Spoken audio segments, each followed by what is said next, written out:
Таны бүү төхөөрөмж, гацах, удаашрах ямар нэгэн үйлдэл хийх боломжгүй болоод байгаа бол хэрхэн засах аргыг танд зааж өгье. Эдгээр тохиолдлуудад төхөөрөмжөө reset хийх шаардлагатай байдаг тул хэрхэн reset хийх зааврыг энэхүү видеогоор хүргэж байна.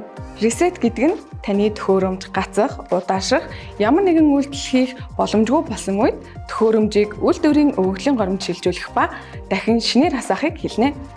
Та төхөөрөмжийнхөө хойд хэсэгт байрлах reset гэсэн товчон дээр нарийн үзүүртэй зүйлээр 10 секунд дараастай байх үедээ төхөөрөмжийн тэжээлийн залгуурыг салгаад буцаан залгана.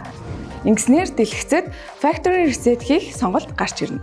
Та гарч ирсэн сонголтоос wipe data factory reset сонголтыг дарснаар reset хийгдэж үйлдвэрийн горим руу шилжих болно.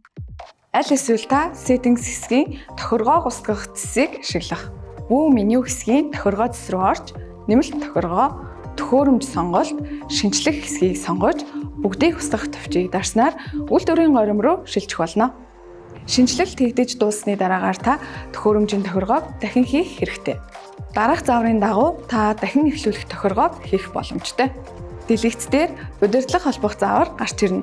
Та удирдлага төхөөрөмж рүүгээ 20 см зайд ойртуулан бариад ок гэсэн товчуулан дуу хасах товч дээр зэрэг 10 секунд дарна. Танд холбогдсон гэдэг мэдээлэл гарч дараагийн үйлдэлийг хийнэ. Түүний дараагаар та ашиглах хэлний сонголтоо хийж цааш үргэлжлүүлнэ. Та төхөөрөмжөндөө интернет холбоход Wi-Fi сонголтууд гарч ирэх ба өөрийн Wi-Fi-ыг сонгож нууцугээ оруулан ашиглах боломжтой. Мөн та төхөөрөмжөндөө LAN залгаж интернеттэй холбож болно. Дараагийн үйлдэл нь та Google аккаунт холбох ба ингэснээр YouTube болон Android үйлдвэрлэлийн системтэй аппликейшнийг ашиглах боломжтой болгох юм а. Google аккаунт холбосны дараагаар Google үйлчилгээний нөхцлүүд гарах ба та Next гэж даран дуусгана.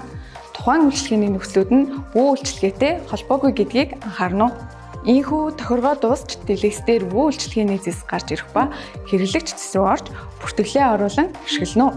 Бүгд сонгосонд баярлалаа.